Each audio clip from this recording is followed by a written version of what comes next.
তার মহিমার শেষ নাই আর কি। নতুন গান তাকে দিয়ে প্রচার করেছে তারেক জিয়া, এবং আরো বড় রকমের কাঁচা খোলা ইন্ডিয়ান দালালি। এবারের দালালিটা হলো, এবারের মানে আগের বারে দালালি করছিল যে আওয়ামী লীগ নিষিদ্ধ হবে কিনা এটা তো আমরা জানি না, আর এবারের দালালিটা হলো তাদের তারা ঠেকাইতে পারে না আওয়ামী লীগের নিষিদ্ধ হওয়াটা। এবারের দালালিটা হলো জাতীয় পার্টি। কোন জাতীয় পার্টি বুঝতেই পারে, সুজাতা সিং এসে ঠিক করে দিয়ে গেছিল যে বাংলাদেশের রাজনীতিতে শাসন করবে আওয়ামী লীগ, আর একটা বিরোধী দল লাগে, নাহলে তো একটা সংসদ দেখানো যায় না। তো বিরোধী দল হইতে হবে এই যে জাতীয় পার্টি। খোদ এরশাদ এই সুজাতা সিং সঙ্গে মিটিং করে বাইরে বেরিয়ে প্রকাশ্যে বলে দিছিলেন যে তারা আমাকে বিরোধী দল হওয়ার জন্য চাপ দিতেছে। এই হলো সেই জাতীয় পার্টি। এবং তারপর থেকে 3টি ইলেকশনে মন্ত্রী হয়ে বিরোধী দল থেকে মন্ত্রী হয়েছে, তারপর তারা বিরোধী দল দাবি করছে। সমানে এটা খাওয়ান দাওয়ানের পার্টি হয়েছে একটা। 24 ইলেকশন পর্যন্ত এটা খাওয়ান দাওয়ানের পার্টি হিসেবে চলছে। ইলেকশনের আগে একবার করে ইন্ডিয়া গেছে, আর সে বলছে ইন্ডিয়ানদের সাথে কথা হয়েছে, কিন্তু কি কথা হয়েছে এটা বলবো না। চিন্তা করেন, বেয়াদবির একটা সীমা থাকা উচিত। এরা নাকি রাজনৈতিক দল, এরা নাকি ইলেকশনে দাঁড়াবে বিরোধী দল হিসাবে, এবং এইভাবেই কাণ্ডগুলো চালাই গেছে গত 15 বছর ধরে। সেই সাথে এইবার হাসিনার সাথে তার যে চামচাগুলা, এই আরেকটা না খাওয়াইন্য পার্টি, এগুলো সব কতদিন যেন খায়নি। বামপন্থী 14 দল একটা বানাইছিল তারা। এই পুরাটা 15-17 বছর ধরে তারা আমাদেরকে একইভাবে ইন্ডিয়ান দালালি করে। হাসিনার দালাল হলো ইন্ডিয়া, তার দালাল হলো হাসিনার দালাল হলো এই 14 দল বামপন্থীরা, এই মেনন, এই ইনু, এগুলা তারা আমাদেরকে দেখাই গেছে পুরা 17 বছর ধরে। ইনু মিয়া তার দোকান খুলছে বাংলাদেশে গুনখুম অপহরণের প্রাইভেট বাহিনী। 100 জনের বাহিনীকে ট্রেনিং দিয়ে নিয়ে আসছে রয়ের কাছ থেকে ইন্ডিয়াতে গিয়া। এই হলো সেই ইনু। এরা এই যে 1400+ হত্যার সময় জুলাই আগস্টে তারা হাসিনার সাথে দেখা করছে, দেখা করে উস্কানি দিতেছে, ওদেরকে একদম গুলি করে বেড়ে ফেলতে। সো 1400+ হত্যার দায় শুধু হাসিনার একার না তো, এই বামপন্থী এই 14 দলের। তারা সেই সময় হাসিনার সাথে মিটিং করছে, মিটিং শেষে ওবায়দুল কাদের পিছনে তারা সবাই 14 দল বলতেছে যে আমাদের এটা সিদ্ধান্ত হয়েছে মাইরে ধরে শেষ করে দেওয়ার। এগুলা যারা এটা বিরোধিতা করবে সব মাইরে ধরে আমরা শেষ করে দেবো। এখন আমাদের সালাউদ্দিন সাহেব আমাদেরকে জ্ঞান দিতে আসছে। যারা জাতীয় পার্টির সাথে 14 দলকে নিষিদ্ধ করতে চায় তারা আদালতে অভিযোগ দিতে পারে। কেন? আপনি সালাউদ্দিন কেডায়? আপনি বাংলাদেশের মালিক, হ্যাঁ? এই জন্য আপনি ঠিক করে দিবেন যে অন্য বিরোধী দলরা কি করবে না করবে। তারা আদালতে যাবে না, রাস্তায় যাবে না, ইউনুসকে উড়ো ফেলে দিবে আপনাকে সহ। এটিকে আপনি ঠিক করবেন? এত কুতু হয়ে গেছেন আপনি। কে সরকারের? কে লাগেন আপনি?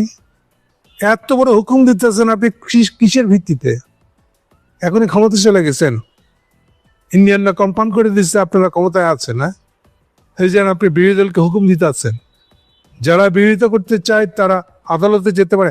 তারা কোথায় যেতে পারে এটা কি আপনার কাছে শুনে করবে? এত নিজেকে কুতুব ভাবছেন কেন?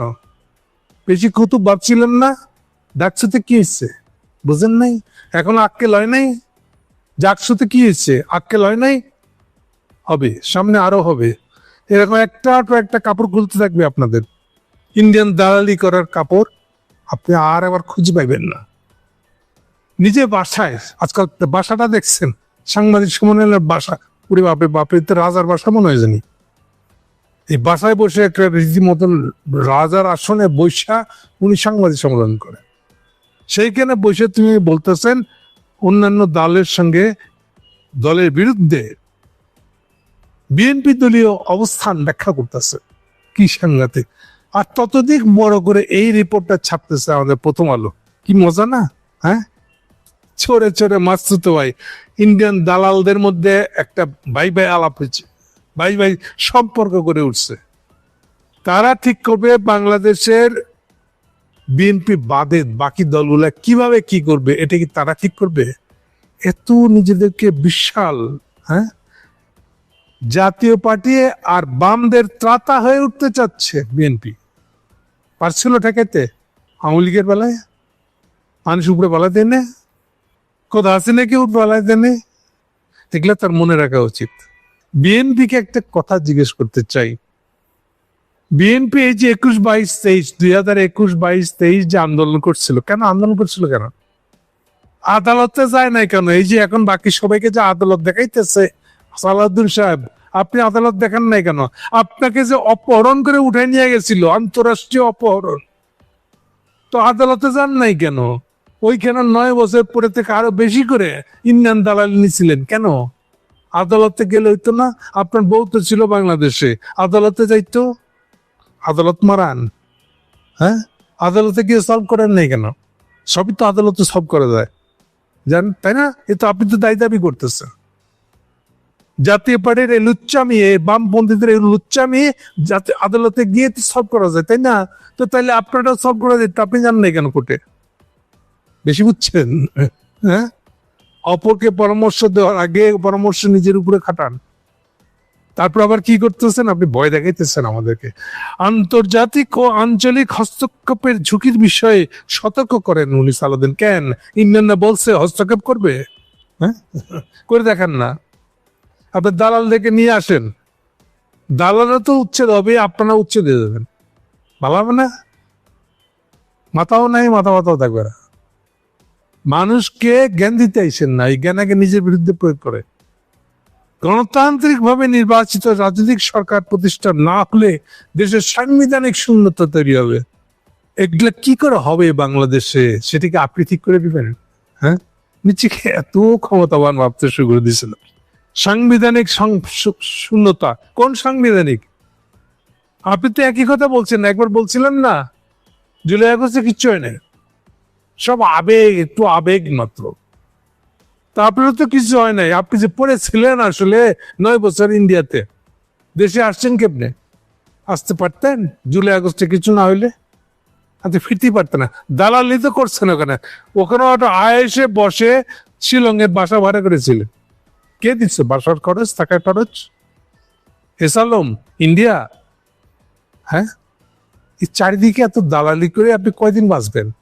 হ্যাঁ, পাবলিককে দেখায় দেখায় নামাজ পড়েন আজকাল, পাঁচ ওয়াক্ত।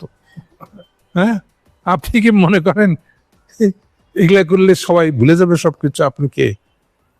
এগুলা করা তো আসলে আল্লাহকে বিরুদ্ধে ভালো, জেনে শুনে যে একটা পাবলিকের বিরুদ্ধে কাজ করছে। আপনি কি মনে করেন এর কোনো ইম্প্যাক্ট নাই? আপনি নামাজ পড়লে আপনার সব অপরাধ, সব পাপ ধুয়ে যাবে। দেখছে না। আচ্ছা, আপনাকে আর একটা প্রশ্ন করি। জিয়া রহমান ক্ষমতা দখল করছিল 1975 নভেম্বরে, 8ই নভেম্বর। ইলেকশন ছিল কবে? 79 সালে। প্রায় 5 বছর, 5 বছরের কম, 4 বছরের বেশি। তো তখন সাংবিধানিক শূন্যতার সৃষ্টি হয় না? কি মনে করেন আপনি? ইলেকশন এখনই ইলেকশন। আপনাদের এই ইন্ডিয়ান বুলি বাংলাদেশে ছাড়বেন, হ্যাঁ? রাজনীতি শিক্ষা গেছেন, কনস্টিটিউশন বুঝে গেছেন, বিরাট বিশেষজ্ঞ হয়ে গেছেন, সাংবিধানিক শূন্যতা শিখছেন। জিয়া রহমান জিজ্ঞেস করে আসেন, সাংবিধানিক শূন্যতা তখন সৃষ্টি হয় নাই? কি বলেন এগুলি? এই জন্য বলছি, কাউকে কিছু বলার আগে নিজের দিকে তাকায় দেখবেন আপনি কি করছেন। অলরেডি বিএনপি মানান, আপনারা কারা এবার বুঝছেন? আগে ওইটার উত্তর দেন। জিয়া রহমানের আমলে সাংবিধানিক শূন্যতা তৈরি হয়েছিল না হয় নাই? হইলে সেটা কি করে বেটেছিলেন? আদৌ হয়েছিল কিনা? এগুলোর উত্তর দিয়ে তারপরে অন্য কাউকে পরামর্শ দিতে যাবেন।